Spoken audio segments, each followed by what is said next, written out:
Hello students, welcome back to our class.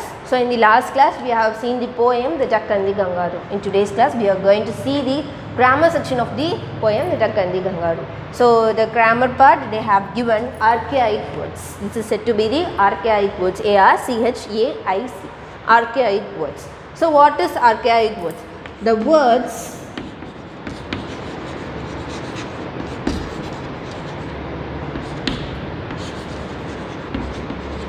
words that have gone out of use. The words that have gone out of use is said to be the archaic words. That is the words which is not in use now but we have used in some other period. That is said to be the archaic words. So it is mainly used in the modern ages. The authors like Shakespeare, you know Shakespeare, he is a famous author. In his period they have used these words. We might have seen this archaic words in some ancient books also. Okay, so archaic words means the words that have gone out of use. I will write some sentences. Okay, in that we have to find the archaic word and we have to see the meaning also. Okay, see here in your poem there is one archaic word. What does that means? Sate. You know, right? We have seen the synonym of sate. Sate, this is an archaic word meaning sad. Now we are using this word only. I saw him sitting. I saw the monkey who sat on the tree like that. Okay, sat only we are using. We didn't use sate. So sate is an archaic word. This is the archaic word I have given in the poem. So see here, I will write some sentences.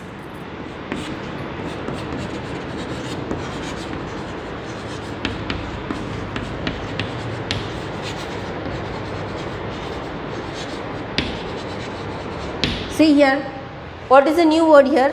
My dad is in abroad now. What is the new word now? Here, abroad is the archaic word. It's a different word, right? These are the words we use, often we use daily.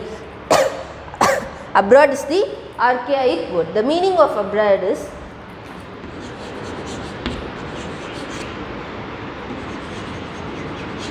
out of country. The meaning of abroad is out of country. So you can say that my dad is out of country now. We can say my dad is out of country now. This is the normal speech.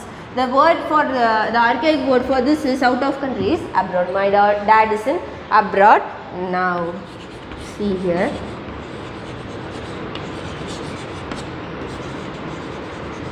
What is the archaic word here? Ram ate ban. Ram ate ban. What's the archaic word? The archaic word is ban. What is ban? Ban means poison. We used to say Ram ate poison, but here they have used the archaic word bane. Okay, see the next word.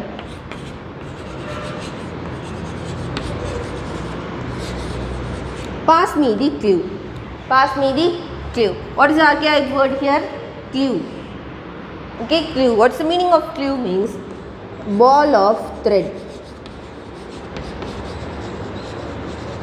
Ball of thread. It is said to be the clue. Here, clue is the archaic word. See here. Next sentence.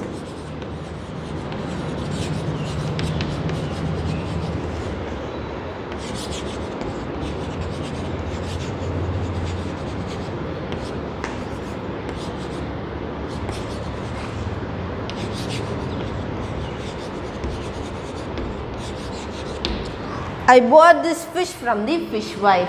I bought this fish from the fishwife. Which is the archaic word? Here, fishwife is the archaic word. Fishwife means woman who sells fish. Woman who sells fish. What we used to say, a person who sells fish, we used to say it as fish seller, right? But here they have used fishwife. Fishwife is the archaic word for the woman who sells fish. So another one sentence.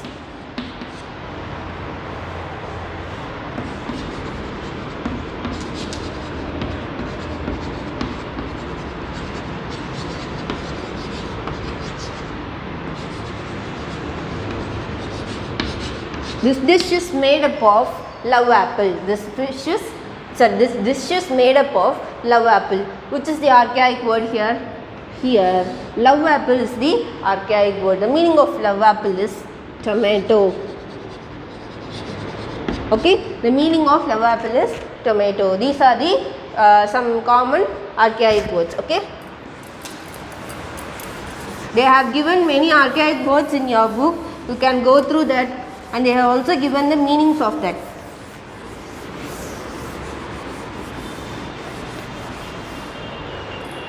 Let us see some other archaic words. Okay.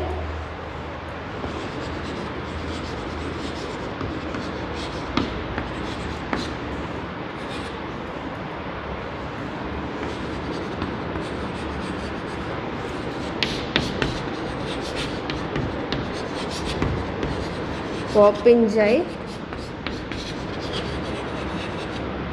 rover, sea smoke. Sea smoke. These are the some archaic words. I will give you the meaning. Medallist means singer. Medallist means singer. Horizon. Horizon means prayer. Horizon means prayer. Popinjay. Popinjay means a parrot. A parrot is said to be the popinjay. Rover. R-O-V-E-R. Rover means pirate. You know the pirate, right? The thieves on the sea. That's the pirate. Sea smoke. What is sea smoke? Sea smoke means fog. Shall we form the sentence now? Say here, medallist. Medallist means singer. The song was sung by a famous medallist from North. This song was sung by a famous medallist from North. What is medallist? Medallist means singer. This song was sung by a famous singer from North. See the next one, horizon, prayer. Horizon means prayer.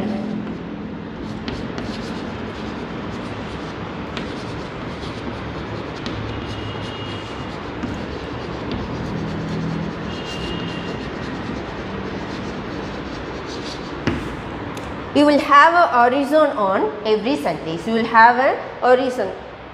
Have an horizon on every Sundays. What is horizon? Horizon means prayers. We will have an horizon. We will have a prayer on every Sundays. See here. The next one is popinjay. Popinjay means a parrot.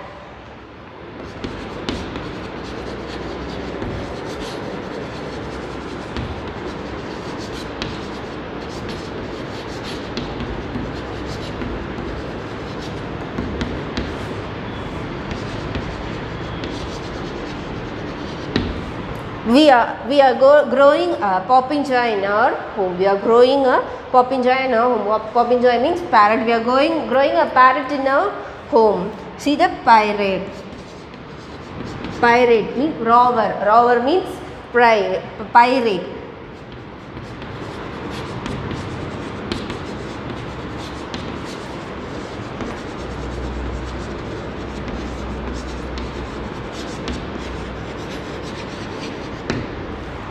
See, Ravi went to watch a movie about robber. Ravi went to watch a movie about robber. The meaning of robber is pirate. Ravi went to watch a movie about pirate.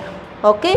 Sea smoke. Sea smoke means fog. So, shall we form the sentence?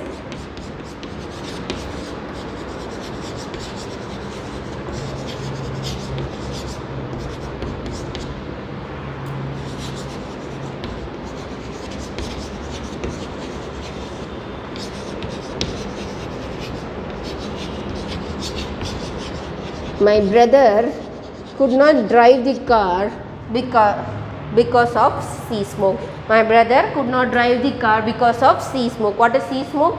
Sea smoke means fog. My brother could not drive the car because of the fog. Okay, that's the meaning. So, in your book they have given some exercises for archaic words. I will give the exercise in the next video. Now let us see the next part of the grammar section.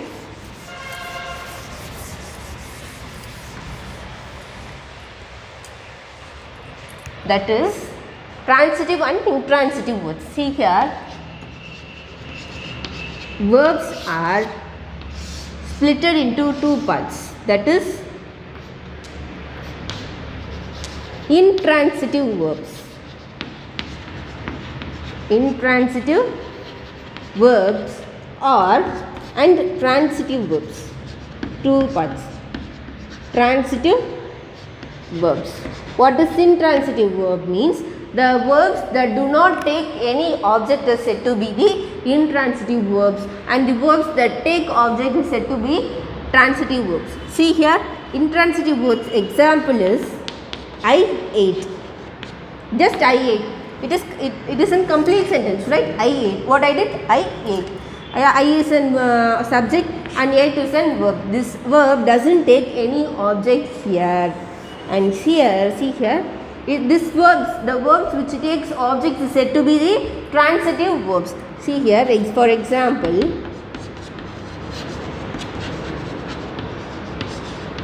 I ate an apple. See here, it is the verb, it is a subject, and here this is an object. So I ate an apple. What did I eat? I ate an apple. So this is an object. So the verb which takes object is said to be the transitive verb. So this verb is the transitive verb. See here, transitive verb is again divided into two parts. Okay, which is monotransitive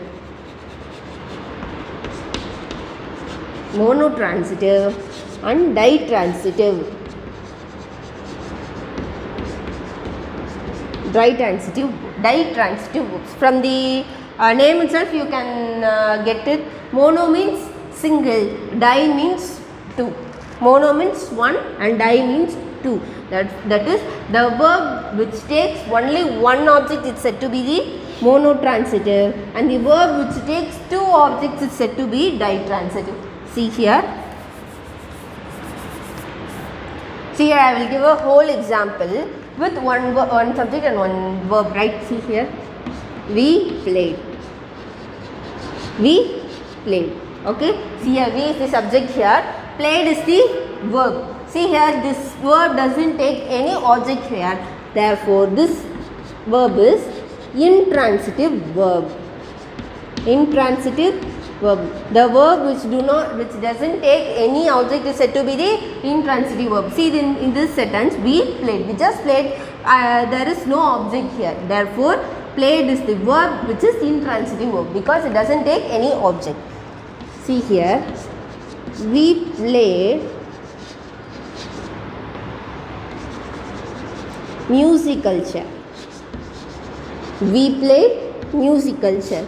Played is the verb here, we is the subject and musical chair is the object. This verb takes one object. This is the object. This verb takes only one object. Then this sentence, this verb displayed here in this sentence, this verb is said to be the monotransitive verb.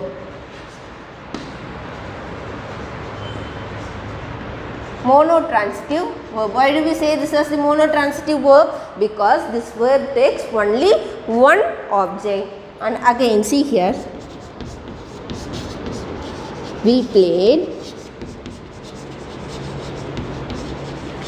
musical chair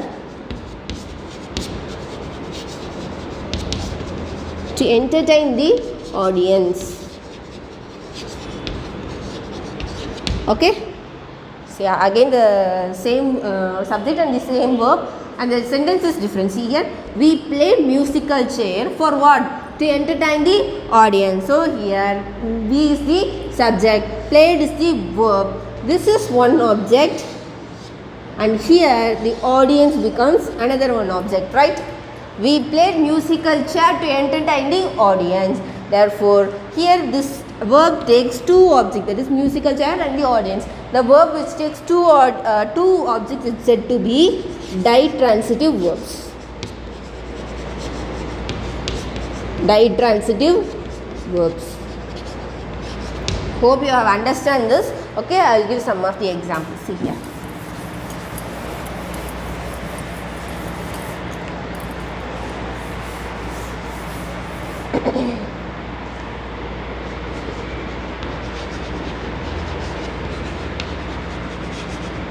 The dog barks. This is a complete sentence. See, the dog is the subject and barks is the verb. This verb doesn't take any object, therefore this is intransitive verb. Intransitive verb. He draw. He drew. Yes, he drew. This is a complete sentence. He is the subject and drew is the verb. It doesn't take any object. Therefore, this is also intransitive. This verb is said to be intransitive. Intransitive verb. He draw a picture. He draw a picture. See here, he is the subject and draws the verb. This verb is taking one object. The object is picture. Therefore, this is only one object means what's the verb? The verb is said to be the monotransitive verb. Monotransitive verb.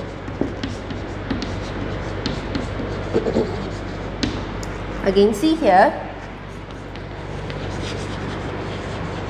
He draw a picture in the blackboard. He draw a picture in the blackboard. He is the subject, draws the verb. This verb is taking two objects, right? A picture is the one object and the blackboard is the another one object. Therefore, this verb is taking two objects. When a verb takes two objects, the verb is said to be the ditransitive, right? This is ditransitive verb. Okay, ditransitive verb.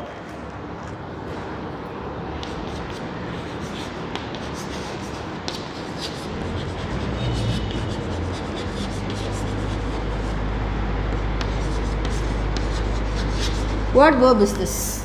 Here I use the subject, gifted is the verb. Does it have two objects? Yes, it have two objects. See here, my mother is one object, book is one object. Therefore, this is ditransitive. Ditransitive verb. See here, two objects can be combined by for and to. Okay, two objects. When we are writing the ditransitive verb sentence, two objects can be combined by for and to. For and to. We can write this sentence without for and to also. See here, this sentence, we have two objects here, right? I gifted my mother a book. We have written without using for and to. If I want to write this the same sentence with the words means, see here, I gifted a book to my mother. I gifted a book to my mother. See here, we have used the word to combine the two objects. What are the objects? A book and my mother. These two are the objects. Here gifted is the verb. So this verb is taking two objects. So this is the ditransitive verb. There is no change in that. But when the two objects should be combined, we can use for and to. See another one example. We booked 2 tickets for ourselves. We booked 2 tickets for ourselves. That is, here we booked okay, we booked 2 tickets for ourselves. Here we is the subject and booked is the verb, right? Booked is the verb. What are the two objects? The two objects are tickets and ourselves. See here, these two objects are combined by the word for. These two objects are combined by the word for. We can write the same sentence. This is the ditransitive verb, right? Because it is having two objects. Therefore, this is the ditransitive verb. We can write the same sentence in the ditransitive verb itself without using the word for. How can we write? We book ourselves 2 tickets. The same meaning only. It gives the both sentences gives the same meaning only. The only difference is this. In this sentence, the two objects are combined by the word for, but in this sentence, we didn't use the word for. Here, this is the verb booked, and ourselves is one of the verb, and 2 tickets is one of the verb. So, therefore, this is automatically ditransitive. The verb used here is ditransitive verb. Why do we say this sentence is this particular verb is the ditransitive verb? Because this verb takes two objects. What are the objects here? Ourselves and tickets are the objects. Okay, the both gives the same answer. You can use the for and to also. Without using also you can write. So with this we are completing the grammar section. The exercise of the book back exercise of the grammar section will be handled by me in the next class. Thank you, students.